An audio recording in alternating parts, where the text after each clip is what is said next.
안녕하세요. 이장훈 노무사입니다. 반갑습니다.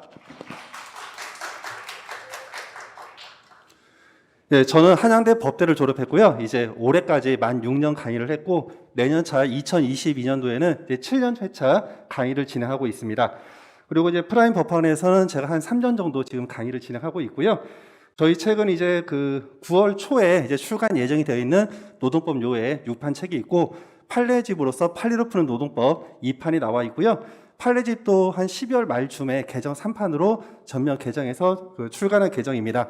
그리고 이제 노동법 같은 경우에는 특이하게 이제 사례집을 좀 출간을 하고 있거든요. 모의고사 문제로 사례집을 출간하는데 사례집 같은 경우에도 그동안 쌓여있던 모의고사 2기, 3기 문제들이 다 누적되어 있어서 언제든지 출간이 가능합니다.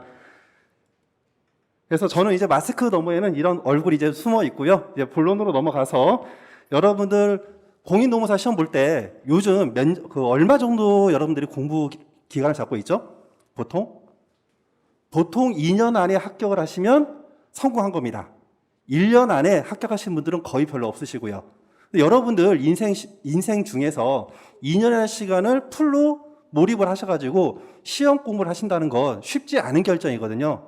그래서 과거에는 이 공인노무사 시험을 좀 다른 시험과 곁들이면서 한번 이렇게 찔러보는 식으로 시험을 봤는데 지금은 공인노무사 시험이 고시라고 생각하시면 됩니다. 고시. 평균 내시면 보통 합격생들 평균은 합격 기간이 3년 정도는 보통 돼요. 3년. 그래서 여러분들이 너무 쉽게 한 이 정도만 되면 공부하면 되겠지? 이런 아이란 마인드로 접근하지 마시고요. 입문하시면 정말 전력 투구를 다 하셔야 됩니다. 자, 그래서 합격 전략을 보시면은 일단 여러분들 전쟁을 나갈 때 무슨 말이 있죠? 지피지기면 100점 매승이다. 그래서 누구죠? 노무사 시험. 그리고 여러분들 수험생 본인의 역량. 그리고 그 적과 나의 역량을 연결시켜 줄 수 있는 제3자가 필요하겠죠. 병법가. 그래서 첫 번째, 공인노무사 시험 바로 알기에서 여러분들이 많이 궁금해하는 것. 특히 노동법이 공부량이 많대요. 그리고 노동법 공부할 때 판례 위주로 공부를 해야 된다고 하는데 도대체 판례를 어떻게 해야 되는가 이제 그런 부분들이 질문이 좀 많아가지고 첫 번째 공인노무사 시험 바로 알기에서 이 두 가지를 설명해 드릴 거고요. 두 번째는 이제 본인 바로 알기인데 여러분들이 스스로에 대한 판단을 너무 호의적이에요. 너무 호의적. 지금 여러분들이 운동 안 하다가 100m 전력 출전하면 어떻게 되세요? 다 자빠지시죠. 근데 그동안 여러분들이 공부를 안 하셨어. 안 하시고 여러분들이 아무 준비 안 하고 그냥 학원에 딱 와서 어렵대 무조건. 근데 법은 어마무시하게 어렵습니다. 법은. 저는 이제 법대를 나왔는데 저에게 이공계 전자회를 주면서 그걸 판단하라면 저 뒤집어집니다. 못해요. 그래서 일단 기본적으로 법 공부를 하실 때는 여러분들이 예습 필요합니다. 전혀 의미를 몰라도 예습을 하시고요. 수업 시간에 초집중해 주시고 그리고 또 복습을 하셔야 됩니다. 그래서 보통 우리가 2차 커리를 갈 때 0기, 1기, 2기, 3기인데 예습, 복습 그리고 현장에서 여러분들이 집체교육입니다. 교육을 하시다 보면 한 회차당 몇 회동을 할 수 있죠? 3회동. 그러면 우리가 0기, 1기 때 잘해봐야 6회동입니다. 잘해봐야 6회동. 그리고 2기 들어가시면 그때부터 답안지 쓰는데 6번 봐가지고 여러분들이 답안지 못 쓰시죠. 그러니까 그만큼 노력을 하셔야 되는데 여러분들은 자기가 요만큼만 공부하시고 자기가 바라본 요 세상 이게 전부인 줄 아세요. 그러니까 합격자보다 떨어지는 분들이 너무나도 많은 겁니다. 그래서 이 본인 바로 알기는 개별적으로 저에게 연락을 주시면 제가 개별 상담 진지하게 해드릴 거고요. 그리고 도우미 바로 알기 여러분들 프라임 법학원 선택하신 거 정말 후회 안 하실 겁니다. 그리고 거기에 노동법을 저를 선택해 주시고 끝까지 믿고 따라가시면 제가 배신 안 때리겠습니다. 자, 그래서 오늘 이 시간에는 노동법 바로 알기, 그리고 판례학습법, 에코학습법, 그리고 제가 올해 30회 때 기출 문제로 찍었던 이제 소위 찍기 신공이죠. 예, 그 부분에 대해서 간단하게 말씀드리도록 하겠습니다. 노동법 바로 알기에서 첫 번째 질문. 노동법 양이 너무 많대요. 양 절대 안 맞습니다. 노동법은요, 과목이 두 과목이에요, 두 과목. 그래서 원래 노동법 1, 그리고 노동법 2, 이렇게 두 과목인데 2차 시험에서 법전을 지급합니다. 법전은 일종의 컨닝페이퍼죠. 그러니까 법전을 지급하다 보니까 법전 용어를 어떤 법적인 흐름을 쓰는 거는 시험 문제는 안 나와요. 그러다 보니까 출제 포인트가 없어져. 그러니까 노원과 노투를 합쳐가지고 200점에서 150점으로 문제를 줄여버립니다. 분량이 과거보다 줄어든 거예요. 그럼에도 불구하고 야, 노동법 양이 많다. 그러시면 여러분들이 엄살을 부린다는 거죠. 그래서 여러분들 반드시 노동법은 한 과목이 아니고 두 과목이기 때문에 다른 과목과 비교할 때 그 과목에 곱하기 2를 할 때 그때 노동법 분량입니다. 자, 그러면 이 노동법이 어떻게 구성된지를 보면은 일단 법 규정과 판례로 구성되어 있어요. 그런데 이 법 규정이라는 것은 국가가 어떤 강제로 수반하는 사회 규범이에요. 그리고 이 사회 규범 안에는 추상적인 개념입니다. 그 내용을 디테일하게 여러분들이 이해할 수 있도록 설명을 다 못해요. 그러다 보니까 법적 지식을 갖춘 이제 그 대법원 판사들이 있죠. 이 판사들이 추상적인 법 규정을 여러분들이 그래도 조금이라도 알 수 있도록 구체적으로 그 법 규정을 해석하고 적용한 게 판례인데요. 그 판례를 여러분들이 이해를 못 하시는 거죠. 판례를 일반인들이 이해를 하면 다 법률가가 됩니다. 그래서 여러분들은 노동 법률에 관해서 전문가를 양성하기 위해서 이 판례 공부를 심도 있게 공부를 하셔야 돼요. 자, 그래서 이제 공부 방법이 있는데요. 첫 번째 1차 공부 방법은 일단 여러분들이 법 규정의 OX를 찾으시면 돼요. OX. 그리고 판례 있을 때 그 판례의 결론 부분만 찾으시면 됩니다. 그러니까 1차 공부는 생각보다 굉장히 쉬워요. 그런데 이제 2차 공부를 하실 때 보시면 2차는 판례의 결론이 일단 도출이 되는데 이 결론이 도출되게 되는 근거인 거죠. 여러분들이 누구랑 싸워. 근데 여러분들이 잘못을 했대. 근데 여러분들이 내가 왜 잘못했는데? 왜 내가 져야 되는데? 의문점을 갖고 있죠. 그때 그거를 여러분들이 납득할 수 있도록 설명을 해줘야 돼요. 그게 판례 이유입니다. 그렇기 때문에 2차에서는 이 판례 이유를 여러분들이 다 암기를 하시는데 그게 굉장히 어려운 작업이고요. 그리고 1차 시험에서는 주로 이제 오답형 문제가, 정답형 문제가 나와요. 오답형이나 정답형 문제. 근데 2차에서는 실제 법률 관계에서 발생하는 사실관계를 주고 거기에 대해서 최종 결론을 여러분들이 도출하도록 시험 문제가 출제가 된다는 거죠. 그래서 공부 난이도는요. 1차 공부가 1이라면 2차 공부는 10 이상입니다. 그래서 이 부분을 일단 여러분들이 기억을 해주시고요. 자, 그리고 이제 여러분들이 노동법에 대해서 다른 과목에 비해서 양이 정말 많다 이렇게 오해하시는 부분이 있는데 그거는 이 교재의 체계가 여러 가지가 있기 때문입니다.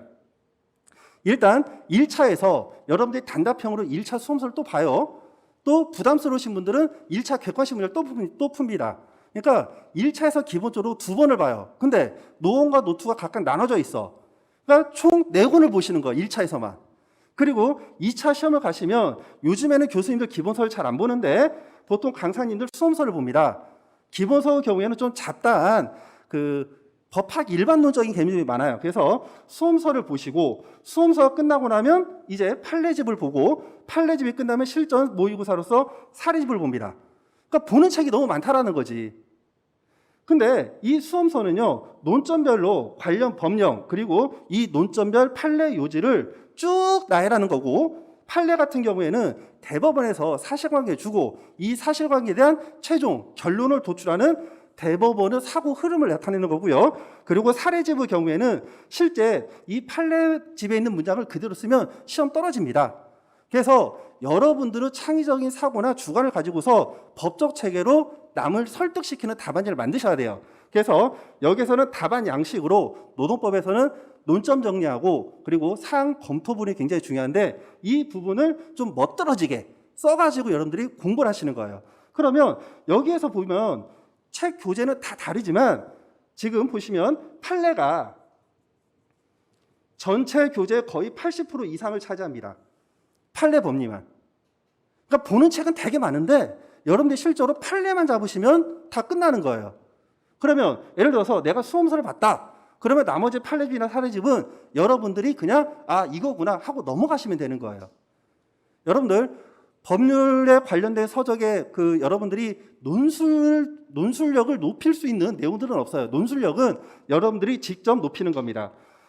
그래서 실적으로 노동법이 제가 수업할 때 어느 정도 분량이냐면 일단 GS 연기하고 일기 때는요. 제가 판례 암기 자료를 드릴 겁니다. 이제 경우에 따라서는 다른 강사님들은 판례 암기장 그런 게 있는데 저도 언제든지 출간이 가능하지만 일단 저는 판례 암기 자료로 해서 이런 식의 판례 문장을 여러분들이 암기를 하셔야 되고요. 사실은 가로 넣기는 별로 안 좋습니다. 왜? 가로넣기는 여러분들의 사고를 끊어요. 그래서 전체 통 문장으로 해서 구조화시켜서 암기하는 게 좋지만 여러분들이 나는 그래도 좀 키워드가 어렵다 그러신 분들 위해서 제가 가로넣기를 넣고요. 그리고 여러분들이 다음 회차 수업 들어올 때 이 가로 내용을 빼고 이 가로 안에 있는 문장을 여러분들이 채워 넣도록 테스트 시험을 GS 연기하고 GS 2기 때 볼 겁니다. 그래서 이거는요, 올해 2차 1교시 문제입니다. 이 내용을 그대로 암기해서 써야 되는 거고요. 그리고 두 번째 이것도 우리가 노원 제2문 문제입니다. 그러면 도대체 판례량이 얼마나 되는데요? 이렇게 또 질문을 하시죠. 제가 다 찾아봤습니다. 매년 찾아보는데 제가 이런 판례 암기 자료를 보통 120페이지 내외를 주는데 이제 올해 같은 경우에는 제가 124페이지입니다. 근데 이 124페이지가 B5 용지예요. 그리고 수업 시간에 나가다 보니까 여백 처리가 되겠죠. 그럼 실질적으로 이거 한 110페이지도 안 돼요. 여러분들 인용 공부하면서 110페이지도 공부 안 한다. 너무 그렇지 않아요? 근데 이게 어렵대. 이게 어렵대요. 그 노력을 안 하신 거거든.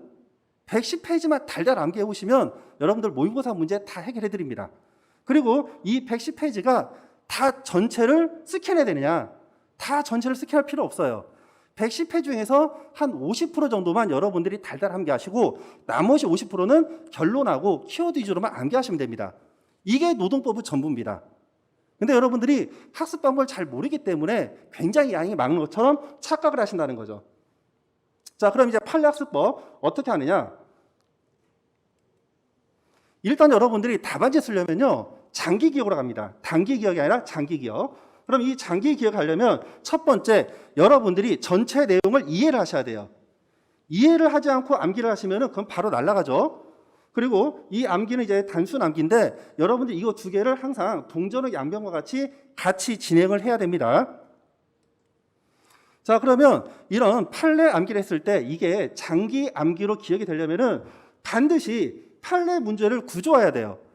제가 아까 판례 암기 그 자료 보여드렸죠? 문장이 있는데 여러분들이 연설가도 아니고 그 문장을 어떻게 암기를 해? 암기 못합니다. 암기 못하기 때문에 첫 번째 판례를 여러분들의 논리 체계에 맞게 구조화를 시키고 그리고 최대한 두 문자를 활용해서 암기해 주셔도 도움이 돼요. 통으로 암기하시는 게 제일 좋지만 그게 안 되면 두 문자 활용을 하시고 여기까지는 제가 해드립니다. 예, 여기까지는 이장훈 노무사인 제가 해드리고요. 그런데 무한 방법은 여러분들의 노력입니다. 여러분들 뭐 영화 한 편이나 아니면 드라마 한 편을 봤는데 그거 처음부터 끝까지 다 기억나세요? 한 번 보고 흘려버리면 모르죠. 여러분들이 시험장 가서 답안을 쓰려면 이거를 무한 반복을 하셔야 돼요. 그래서 이거는 여러분들 갑자기 색깔이 바뀌었네요. 전 누른 바가 없는데 여러분들 몫이 되는 겁니다. 자, 그래서 이제 에코학습법입니다. 이건 제가 만든 건데 여러분들 공부 진짜 안 해요, 솔직히. 옛날 수험생들에 비해서 공부 정말 안 합니다. 그래서 제가 저 수업 패턴은 뭐냐면 제 수업이 힘들대요. 제가 힘든 건 왜 힘드냐면 여러분들 괴롭혀. 수업 시간에 잡담도 안 하고요. 출근하고 수업만 합니다. 자, 그래서 이 에코학습법은 뭐냐면 어학학원에서 제가 좀 따온 거예요. 제가 선창하면 여러분들이 후창을 하는 거죠. 그렇게 해서 판례 암기를 최소한 수업 시간에 중요한 것들을 어느 정도 암기를 시켜드리고 여러분들이 짜투리 시간을 이용해서 복습할 수 있도록 저는 해드리는데 그게 너무 여러분들이 처음 공부하실 때 힘들어하시는 분들이 되게 많은 것 같아요. 근데 이 과정은 제가 볼 때는 정말 필요합니다. 제가 뚝심 있게 올해도 한번 밀어볼게요. 올해도 한번. 제가 사실은 올해는 기관에서 제가 이제 겸업을 했다가 이제 학원 측 요청도 있고 해서 기관을 과감하게 때려치고 나왔습니다. 제가 때려치고 나오면서 수험생들이 100명 정도는 쳐야 제 수입이 보존이 되거든요. 근데 때려치고 나왔습니다. 회사 다니시는 분들에게 합격할 자신이 없으면 때려치지 말라고 하거든요. 그건 무슨 말일까요? 여러분들이 저를 선택하시면 다 합격시켜드릴 자신이 있기 때문에 때려치고 나왔거든요. 그러니까 믿고 따라오시면 되겠습니다. 한번 여기 여러분들 2분만 시간 내볼게요. 2분만. 여러분들이 혼자 집에서 공부하시면 1시간대 이거 암기 못해요. 우리가 직장 다니시는 분들은 회사에서 언제든지 잘릴 위험이 있죠. 근데 내가 회사에서 잘렸을 때 이게 부당한지 정당한지 이걸 확인을 하셔야 돼요. 그래서 이 첫 번째 근로기준법 23조 제1항을 보시면은 이런 게 있어요. 사행자는 근로자에게 정당한 이유 없이 해고하지 못한다. 이게 법 규정이에요. 그럼 1차 할 때는 이것만 보면 돼. 근데 2차 할 때는 이제 어떻게 되죠? 여러분들 사행자가 누구예요? 근로자가 누구고 정당한 이유가 뭔지 모르잖아요. 그러니까 여기에 관련돼서 판례가 구체적으로 다시 서술해 주는 거고요. 그 내용들을 여러분들이 암기를 하시는데 지금 여기는 해고 정당성이니까 저는 여기 정당한 이유를 보겠습니다. 그래서 이 정당한 이유는 판례 법리에 따를 때 사회통념상 고용관계를 계속할 수 없을 정도로 사용자에게 책임 있는 사유가 인정되는 경우 이렇게 되어 있거든요. 그러면 이거 암기 안 되잖아. 그래서 제가 두 문자를 만들어 드립니다. 사, 고, 개, 근, 책. 이렇게 사고, 개, 근, 책. 그래서 이 두 문자를 이제 여러분들이 사고, 개, 근, 책인데 이 사고, 개, 근, 책 의미 없는 두 문자는요 외계어고 더 헷갈려요. 그래서 저는 두 문자를 만들 때 원칙이 유치하더라도 스토리 있는 두 문자를 원칙으로 합니다. 자, 여러분들이 이제 설명이 끝나면 노동법 책 사시죠. 책을 사시면 매일매일 개근해서 책을 가지고 공부를 하십시오. 사고, 개근, 책. 속을 한번 따라해 보세요. 사고, 개근, 책. 자, 여러분들 눈빛을 보니까 저 혼자 하는 것 같아. 그러니까 제 수업이 어렵대요. 근데 여러분들 시간은 돌이킬 수가 없어요. 거짓말이 아니에요. 지금 한번 따라해 보세요. 사고, 개근, 책 속으로. 사고, 개근, 책. 이렇게 딱 하고 사회통념상 고용관계를 계속할 수 없을 정도로 근로자에게 책임 있는 사유가 인정될 때 해고 정당한 사유가 인정된다. 이걸 수업 시간에 제가 여러 번 반복해 드릴 거고 여러분들이 집에서 복습을 하셔야 됩니다. 그러면 우리가 여러분들 요즘 프로 중에 재밌는 거 있죠. 꼬꼬무. 법은 꼬꼬무예요. 꼬리에 꼬리를 물고 논리가 흘러갑니다. 그러면 사회통념상 고용관계를 계속할 수 없는 경우가 언젠데요? 모르잖아. 그러니까 판례가 다시 여기에 대해서 구체적인 판단 기준을 주는 거죠. 그래서 여기를 보시면은 사행자의 사업 목적과 성격, 그리고 사행자의 사업장의 여건, 근로자의 지위 및 담당 직무 내용, 그리고 비행의 경기와 동기와 경위, 이로 인한 기업의 위계 질서가 분리해야 될 위험성 등 기업 질서에 미치는 영향, 과거 근무 태도, 자 이런 것들을 종합적으로 해서 판단한답니다. 근데 이걸 다 암기하셔야 돼. 안 되죠. 그래서 이걸 또 두 문자를 말씀드립니다. 그러면 여기 보시면 모, 성, 그리고 어딨지? 여, 그리고 지, 그리고 동경, 위태,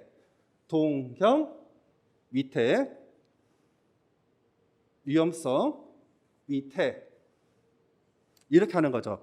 그래서 이 두 문자를 완성하면 여기 보시면은 목성, 여지, 동경, 위태입니다. 제가 썰렁한 두 문자이긴 한데 이제 한일 관계가 좀 악화가 되어가지고요 우주 시대에 우리나라가 목성에서 레이저 기지를 하나 만들어 놓습니다. 그래서 목성에서 일본 열도에 레이저를 뿅 쏴요. 그럼 일본 열도는 피할 여지가 없습니다. 그래서 레이저 한 방 맞죠? 그러면 동경이 침몰될 위험에 있는 거죠. 위태롭게 됩니다. 그래서 목성, 여지, 동경, 위태. 그러면 목성, 사업의 목적과 성격, 그리고 사업장의 여건, 근로자의 지위 및 담당 직무 내용, 그리고 동경, 이런 비행위가 일어나게 된 동기와 경위, 그리고 기업의 위계 질서가 말이 꼬여요. 죄송합니다. 기업의 위계 질서가 분리된 위험성 등 기업 질서에 미치는 영향, 과거 근무 태도, 자 이런 것들을 제가 수업 시간에 연기 일기 때는 에코학습법으로 여러분들과 같이 다 암기를 시켜드립니다. 그래서 여러분들이 따라만 오시면 1년 안에 제가 노동법 다 60점 이상 맞춰드리겠습니다. 자, 그래서 이제 강조 논점인데요. 그래도 많다. 그러면 제가 매년 이렇게 기출 분석표를 말씀드리는데 매년 제가 이제 적중을 합니다. 제가 지금까지 6년 동안 놓친 논점 하나가 작년에 나왔던 노래방 실무 관련된 노래방 사건 하나는 제가 솔직히 놓쳤습니다. 그거는 수업 시간에 하긴 했는데 이제 모의고사는 안 됐습니다. 근데 매년 제가 여러분들 GS 3기 끝날 때 문제를 찍어드려요. 근데 이제 소위 찍기 신고를 하는데 대부분 일타 강사님들은 모든 문제 다 찍습니다. A급, B급, C급으로. 근데 표 보시면 알다시피 크게 많지 않아요. 그래서 노1, 노2 각각 한 20개에서 한 25개로 보통 평균을 하고요. 합치면 50개 내입니다. 이 안에서 C급도 별로 없어요. A급하고 B급하고 C급은 혹시 모를 부르타 몇 개 해서 다 적중을 시켜드립니다. 그래서 직장 다니시는데 공부 양이 좀 안 된다. 그러면 어쩔 수 없이 찍어서라도 제가 공부할 수 있도록 여러분들에게, 아이고, 요거 넘어갔다. 노트에서도 거의가 아니라 올해도 다 적중을 했습니다. 책에 있는 모든 논점을 찍어드리지 않아요. 출제 가는 것만 뽑아가지고 여러분들에게 말씀을 드립니다. 여러분들 합격하기 위해서 2년 이상 공부하시는데 논점별로 과목당 20개에서 25개 그거 암기 못하십니까? 제 수업 들으시면 다 암기시켜 드리겠습니다.